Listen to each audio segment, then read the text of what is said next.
নমস্কার, আপনারা দেখছেন লামডিং টাইমসের অনুষ্ঠান মুখোমুখি। মুখোমুখি অনুষ্ঠানে আমাদের সাথে আছে মিস্টার প্রীতম মজুমদার। উনি একজন লাইফ কোচ, মোটিভেটর, কাউন্সিলর। আজ ওনার কাছ থেকে আমরা ছাত্রছাত্রীদের বিভিন্ন সমস্যা সম্বন্ধে আমরা জেনে নেব, আরও অনেক কিছু জানার চেষ্টা করব।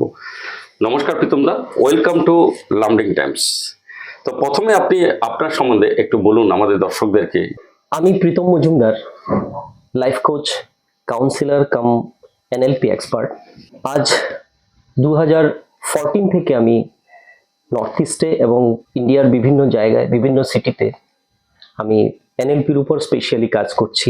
আমার যেটা প্র্যাকটিক্যাল এক্সপিরিয়েন্স, আমার গুয়াহাটি 6 মাইলে আমার চেম্বার রয়েছে, আগরতলাতে আমার চেম্বার রয়েছে এবং শিলচরেও আমি চেম্বার খোলার চিন্তাধারা করছি, কিন্তু আমি একটু টাইম ম্যানেজ করতে পারছি না। এনিওয়ে, তো আমি দেখছি যে সমাজে আমাদের বাচ্চাদের উপর, বিশেষ করে স্টুডেন্টসদের উপর আমাদের খুবই ফোকাস করা উচিত।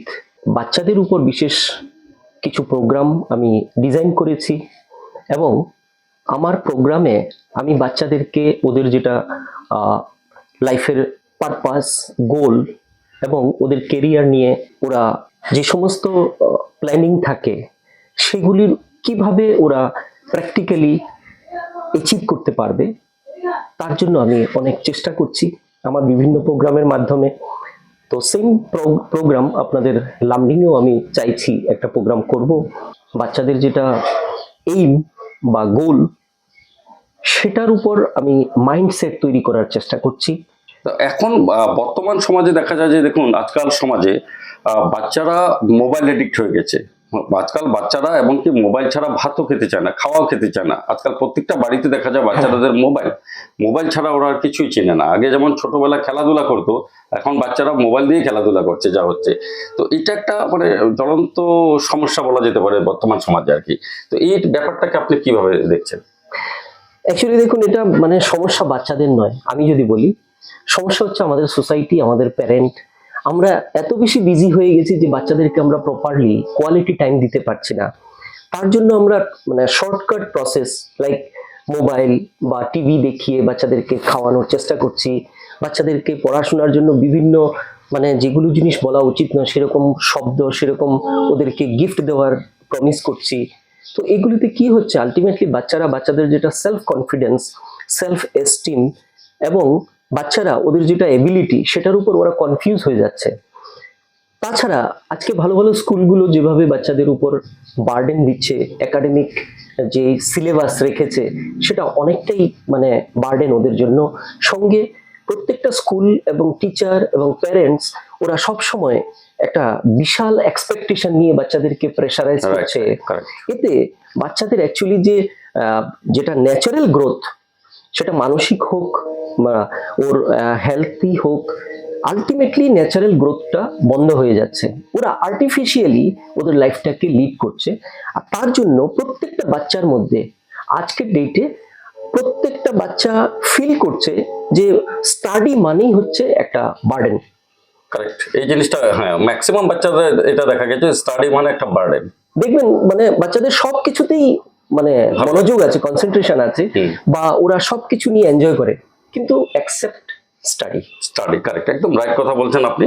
যে এটাও আমি দেখেছি যে বাচ্চারা পড়াশোনা করতে চায় না, বাচ্চারা মোবাইল দেখতে ভালোবাসে। তার জন্য ওনার মতে আর কি কিছুর অনেকটাই দায়ী কিন্তু পেরেন্টস, আপনার মতে আর কি? পুরো প্যারেন্টস বলবো না, আমি বলবো যে পুরো আমাদের যেটা একাডেমিক সিস্টেম সেটাও কিছুটা পার্টলি রেসপন্সিবল। কারণ এতটাই বেশি ওদের সিলেবাস চাপিয়ে দেওয়া হচ্ছে যে বাচ্চারা 24 আওয়ার্সের মধ্যে ওদের রেস্টের প্রয়োজন আছে, ওদের খেলাধুলার প্রয়োজন আছে, ওদের স্টাডির প্রয়োজন আছে, স্কুল অ্যাটেন্ড করার প্রয়োজন আছে। তো বাচ্চারা কখন কিভাবে ওদের লাইফটাকে এনজয় করে। তো আর আরেকটা ব্যাপার দেখা যায় যে অনেক সময় অনেক বাচ্চা, ধরুন এই সাবজেক্টটা খুব হার্ড, ওই সাবজেক্ট সাপোজ অনেক বাচ্চার ইংলিশটা খুব কঠিন লাগে বা হার্ড লাগে, বা ম্যাথটা কঠিন লাগে, ঠিক আছে, আবার অনেক সাবজেক্ট ওদের খুব ইজি লাগে, ওটাই পড়তে চায়। এই ব্যাপারে কি বলবেন? হ্যাঁ, খুব সুন্দর প্রশ্ন করেছেন আপনি। অ্যাকচুয়ালি এটা আমরা এনএলপিতে আমরা বলি অ্যাঙ্কারিং। অ্যাঙ্কারিং দেখবেন কোনো সময় বাচ্চারা খেতে চায় না, চাইল্ড স্পেশালিস্টের কাছে মারা নিয়ে যাচ্ছে, আমার বাচ্চা খেতে চায় না, কারণ কি? কারেক্ট কারেক্ট, অনেক কারণ হচ্ছে যখন বাচ্চাকে খাওয়ানো হচ্ছিল সেই সময় হয়তো বা আপনার টিভি বা টিভিতে এমন কিছু ভয়ের প্রোগ্রাম চলছিল, যে জিনিসটা বাচ্চা দেখে ওই সময় তার মধ্যে একটা ভয় কাজ করছিল। আর ঠিক ওই সময়টাতেই যদি তার মা বা যে কেউ যদি মুখের মধ্যে ওর খাবারটা মানে দিয়েছিল, তখনই কিন্তু ওই ভয়ের যে ফিলিংয়ের সাথে ওর খাবার যে মানে টুনিং, এটা কমপ্লিট হয়ে গেছে। আর ওই সময় থেকেই কিন্তু বাচ্চাটার মধ্যে মানে দেখুন, অ্যাকচুয়ালি আমাদের ব্রেইনে, মস্তিষ্কে 80 বিলিয়ন নিউরন থাকে এবং আমাদের বডিতে 60 ট্রিলিয়ন সেল থাকে। আমাদের ব্রেনের যে নিউরনস, সেগুলো কিন্তু আমাদের প্রত্যেকটা সেলকে ডিজাইন করে, কিভাবে প্রোগ্রাম করে যে ওরা কিভাবে অ্যাকশন বা থট প্রসেস কিভাবে ক্যারি করবে। ওইভাবে প্রত্যেকটা সেকেন্ডে আমরা বিভিন্ন শব্দ, বিভিন্ন দৃশ্য এবং বিভিন্ন ফিলিংসের মাধ্যমে আমাদেরকে আমরা প্রোগ্রাম করি। আর সেই প্রোগ্রামটা হয় আমাদের সাবকনশিয়াস মাইন্ডের মাধ্যমে। যদিও কনসিয়াসলি আমরা জিনিসটাকে মানে এনজয় করি, কিন্তু সাবকনশিয়াসলি এটাকে আমরা স্টোর করি। আর এই জন্যই দেখা যাচ্ছে বাচ্চাদের মধ্যে বিভিন্ন মানে প্রবলেম, যেমন আপনি বলছেন যে কেউ মানে দেখছেন কোনো টিচারের সাথে খুব ফ্রেন্ডলি, ওই টিচারটাকেই ভালো লাগছে, বাকি অন্য টিচারের সাথে ওর মানে ঠিক মানে ম্যাচ হচ্ছে না, অ্যাডজাস্ট করতে পারছে না, বা কোনো সাবজেক্টের সাথে, পার্টিকুলার একটা সাবজেক্টের সাথে ওর খুব বেশি মানে আলটিমেটলি অন্য সাবজেক্টের সাথে ওর কোনো ইন্টারেস্ট নেই। তো এগুলো হচ্ছে অ্যাকচুয়ালি এটাকে বলা হয় অ্যাঙ্কারিং। মানে আজকে তো সংক্ষেপে আমি বলতে পারছি না, প্রত্যেকটা মানুষের মধ্যে এই ধরনের অ্যাঙ্কারিং হয়। আর অ্যাঙ্কারিং এর জন্য বিভিন্ন ডিসঅর্ডার আমরা মানে ফেস করি। যেমন বাচ্চাদের যেমন ডিসলেক্সিয়া, লার্নিং ডিসএবিলিটি বা ওসিডি, এডিএইচডি, তো এই ধরনের বিভিন্ন ডিসঅর্ডার বাচ্চারা বিভিন্ন সময়ে বিভিন্নভাবে ওরা গেইন করে, এবং এই বাচ্চা পুরো লাইফটাকেও মানে আলটিমেটলি ওর যেটা লাইফের ন্যাচারাল যেটা গ্রোথ, সেটাকে এনজয় করতে পারে। তারপরে যে অনেক সময় কি হয়, আজকাল তো কম্পিটিশনের যুগ, যে প্রত্যেকে চায় যে আমার বাচ্চাটা ফার্স্ট হোক, ফার্স্ট ডিভিশনে পাস করুক, বা প্রথম হোক, প্রথম স্থান দখল করার। আনফরচুনেটলি হয়তো কোনো বাচ্চা একটু কম মার্ক পেয়েছে, কোনো সাবজেক্টে কম মার্ক পেয়েছে বা হয়েছে, তো দেখা যায় যে অনেক, আমি এরকমও দেখেছি আমার এক্সপিরিয়েন্স থেকে, যে অনেক পেরেন্টস আছে স্কুলেই বাচ্চাকে থাপ্পড়, কি করেছিস, ও দেখ এত ভালো মার্ক করেছে, তুই কি করেছিস, ওকে ওখানে মারলো, বাড়িতে এসে সারাটা দিন ওকে বকলো, ঠিক আছে, যে কেন তুই কম মার্ক পেলি, কেন সে পারলো তুই কেন পারলি না, ঠিক আছে, তোর ভিতরে কোনো কোয়ালিটি নেই, তোর দ্বারা কিছু হবে না, এই ধরনের একটা মানে পরিবেশ থাকে অনেকের মধ্যে। এই ব্যাপারে আপনি কি বলবেন? হ্যাঁ, এই ব্যাপারে দেখুন, আমি বিশেষ করে প্যারেন্টিং এর উপর আমি প্রোগ্রাম করছি। আমাদের দুটো কমিউনিকেশন থাকে, একটা ভার্বাল কমিউনিকেশন, একটা হচ্ছে নন ভার্বাল কমিউনিকেশন। কমিউনিকেশনের মাধ্যমে কিন্তু আপনার বাচ্চাটা তার ভবিষ্যৎটাকে তৈরি করছে। আর আমি প্রত্যেকটা প্যারেন্টকে আমি এটাই বলবো যে আপনাদের যে প্রত্যেকটা আপনাদের যে প্রত্যেকটা শব্দ ইউজ করার আগে আপনি অবশ্যই একবার চিন্তা করুন যে আপনার বাচ্চাকে আপনি কি ডাইরেকশনে নিয়ে যাচ্ছেন। আজকে ম্যাক্সিমাম মানুষ আমি দেখি, প্যারেন্টরা আমার কাছে নিয়ে আসে অনেক ভালো স্ট্যাটাস বা অনেক মধ্যবিত্ত ফ্যামিলির বা যে কোনো ফ্যামিলির, যখন প্রবলেম হয়ে যায় তখন এসে বলে যে আমার বাচ্চার প্রবলেম। আজকে মোবাইলের কথা যখন বলে যে আমার বাচ্চা পড়াশোনা বাদ দিয়ে মোবাইল দেখছে, কিন্তু আমি জিজ্ঞেস করি যে আপনি কত সময় মোবাইল দেখেন? তো দেখা যাচ্ছে উনি যখন মানে মোবাইল দেখে তখন ওনার জন্য এটা এন্টারটেইনমেন্ট, ঠিক আছে, বা এটা খুব নেসেসারি, ঠিক আছে, কিন্তু যখন বাচ্চা মোবাইলটাকে দেখবে তখনই হচ্ছে বাচ্চার উপর মানে একটা বার্ডেন, যে বাচ্চা খারাপ হয়ে গেছে, ও পড়ায় ফাঁকি দিচ্ছে, পড়াশোনা করছে না। তো দেখুন, আমরা অ্যাকচুয়ালি প্যারেন্ট মানে খুব ছোট একটা শব্দ, কিন্তু প্যারেন্টিং এর উপর একটা মানে বাচ্চার লাইফ কমপ্লিটলি ডিপেন্ড করে। তো এই জন্য প্রত্যেকটা প্যারেন্টিং শেখা এটা লজ্জার কোনো বিষয় না। আমাদের সোসাইটিতে না কোনো প্রি ম্যারেজ কাউন্সিলিং থাকে, না পোস্ট ম্যারেজ কাউন্সিলিং থাকে। এই জন্য হঠাৎ করে আমরা একটা বাচ্চা পেয়ে যাই, আর বাচ্চাটাকে দেখুন, আজকে ছোট একটা নার্সারি স্কুল খোলার জন্য কিন্তু যখন আপনি ফ্যাকাল্টি রিক্রুট করবেন, সেখানে অনেক সার্টিফিকেশনের প্রয়োজন হয়, অনেক ট্রেনিং এর প্রয়োজন হয়। কেন? বাচ্চাদের সাথে 2 ঘন্টা 5 ঘন্টা থাকতে হবে, রাখতে হবে বাচ্চাদেরকে। তো তাহলে আপনি চিন্তা করুন, 2 ঘন্টা 5 ঘন্টার জন্য যদি এতটাই ট্রেনিং এবং সার্টিফিকেশনের প্রয়োজন হয়, তাহলে একটা বাচ্চার সাথে একটা বাচ্চা যখন 2 ঘন্টা 4 ঘন্টা বাইরে বা কোনো ইনস্টিটিউশনে যাচ্ছে, বাকি সময়টা তো বাড়িতেই থাকছে। তাহলে ওর মা বাবা বা ফ্যামিলি মেম্বার্স ওনারা কি সার্টিফিকেশন নিয়ে বাচ্চা জন্ম দিচ্ছে? ঠিক আছে, তো এতে দেখা যাচ্ছে বাচ্চাদের অ্যাকচুয়ালি আমি মনে করি বাচ্চারা এখন ট্র্যাপে ফেসে গেছে।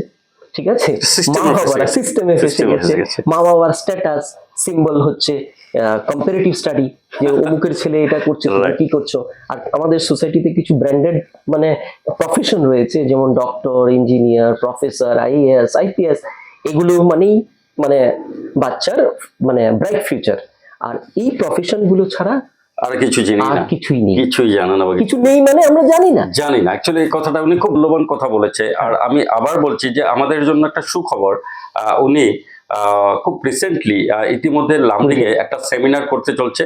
ওদেরকে আপনি লামডিং এ সেমিনার করতে চলছেন, লামডিং কোথায় কবে করবেন? হ্যাঁ, আমি আগামী April 20 April Azad Hind public লাইব্রেরিতে আমি সন্ধ্যা 6টার থেকে আমার সেমিনার আছে। বিশেষ করে আমি প্রত্যেক গার্ডিয়ানকে, প্রত্যেক প্যারেন্টসদেরকে আমি রিকোয়েস্ট করব আপনারা মিস করবেন না। কারণ দেখুন, আপনার বাচ্চার ভবিষ্যৎ সেটা কিন্তু সম্পূর্ণ আপনার দায়িত্ব তৈরি করা। কারণ ইচ অ্যান্ড এভরি মোমেন্ট, প্রত্যেকটা সময়ে কিন্তু আপনি আপনার লাইফকে হয় তৈরি করছেন, আদারওয়াইজ নষ্ট করছেন। কিন্তু সময় ঘড়ির কাঁটার হিসেবে চলবে, আপনার হিসাবে চলবে না। যদি আপনি আপনার বাচ্চাকে খুশি রাখতে চান, বাচ্চার ভবিষ্যৎ সংস্কার দিয়ে বাচ্চাকে বড় করতে চান, বাচ্চার ভবিষ্যৎটাকে উজ্জ্বল করতে চান, আপনি অবশ্যই সেমিনারে মানে উপস্থিত থাকার চেষ্টা করবেন। এবং আপনি মনে রাখবেন, আপনার দায়িত্ব কোনো সময় না সোসাইটি নেবে, না কোনো স্কুল নেবে, না কোনো টিচার, না কোনো ফ্যাকাল্টি, না অন্য কেউ নেবে। আপনার বাচ্চা, সেটা আপনার রেসপন্সিবিলিটি। বাচ্চার ভবিষ্যৎ, বাচ্চাকে কোথায় সাপোর্ট করবেন, কিভাবে বাচ্চাকে গাইড করবেন, আপনি 100% রেসপন্সিবল। আর বাচ্চাকে যখন আপনি হেল্প করা প্রয়োজন, তখন যদি আপনি হেল্প করতে না পারেন, তাহলে মনে করবেন যে আপনি বিশেষ একটা জিনিস মিস করেছেন, আর সেটার জন্য আপনি রেসপন্সিবল। আপনি দেখবেন যে মা বাবা অনেকটাই সাকসেসফুল, অনেকটাই এডুকেটেড এবং অনেক বেশি অর্থের মালিক, অনেক যশ এবং সমাজে অনেক প্রতিষ্ঠিত, কিন্তু যখন বাচ্চা কোনো খারাপ ট্র্যাপে বা খারাপ হয়ে যায়, বা বাচ্চারা যখন মানে ওদের লাইফটাকে এনজয় করতে পারে না, ওরা দুঃখী হয়ে যায়, ওরা ফ্রাস্ট্রেশন, ডিপ্রেশনে ভোগে, তখন কিন্তু মা বাবা রেয়ারলি ওদের যেটা সাকসেস সেটাকে এনজয় করতে পারে। তাহলে আমি মনে করব যে বাচ্চার লাইফের হ্যাপিনেস অ্যাকচুয়ালি ডিজাইন করছে বাচ্চাদের উন্নতি। তো বাচ্চার উন্নতি মানে আপনার লাইফের হ্যাপিনেস। তো মিস করবেন না। দিচ্ছি ভালো ভালো স্কুলে, বা ভালো ড্রেস মেটেরিয়াল প্রোভাইড করছি, ভালো এনভায়রনমেন্ট, আমরা অ্যাম্বিয়েন্স দেওয়ার চেষ্টা করছি, ভালো ফুড দেওয়ার চেষ্টা করছি। কিন্তু মনে রাখবেন, সেটা সাফিসিয়েন্ট নয়। বাচ্চাদের জন্য সবচেয়ে যেটা ইম্পর্টেন্ট সেটা হচ্ছে আপনি, আর আপনার প্রত্যেকটা শব্দ, আপনার প্রত্যেকটা কমিউনিকেশন বাচ্চাদের জন্য খুব ইম্পর্টেন্ট এবং রেসপন্সিবল। আর যদি কেউ আপনার সেমিনারে আসতে চায়, আপনার কন্ট্যাক্ট নাম্বারটা দেবেন নাকি, ওরা ফোন নাম্বারটা আপনার? হ্যাঁ, আমার কন্ট্যাক্ট নাম্বার হচ্ছে 7576030447, আরেকটা হচ্ছে 8779366917। স্ক্রিনে দেওয়া থাকবে। And thank you very much আপনার মূল্যবান সময় দেওয়ার জন্য। উনি ছিলেন সকলের পরিচিত mister Pritam Majumdar, councillor, motivator, যে আগামী 20 এপ্রিল লামডিং আজাদ হিন্দ লাইব্রেরিতে সানডে, রোববার থাকবে সন্ধ্যা 6টায় একটি সেমিনার করা হবে। আর এই সেমিনারে আপনারা যদি ইন্টারেস্টেড থাকেন, ওনার ফোন নাম্বার দেওয়া আছে, স্ক্রিনে দেওয়া থাকবে, কন্ট্যাক্ট করবেন। পৃথিবীর সব থেকে বড় সম্পদ আপনার শিশু, আপনার চাইল্ড। ঠিক আছে, এটা হচ্ছে সব থেকে বড় সম্পদ। ঠিক আছে, তো তাই আপনার বাচ্চাকে কি করে ভালো রাখতে হবে, কি করে পড়াশোনা করাতে হবে, কোন জায়গায় মিস্টেক হচ্ছে আপনার, সব বিষয়ে জানার জন্য এই সেমিনার মিস করবেন না। আরো অনেক কিছু জানতে পারবেন। আমি ডেট টাইম দিয়ে দেবো, আপনি ওনার সাথে কন্ট্যাক্ট করবেন, ফোন নাম্বার দেওয়া আছে। মনে করি ভিডিওটা লাইক, কমেন্ট, শেয়ার করবেন, সকলের কাছে পৌঁছে দেবেন। ধন্যবাদ, নমস্কার।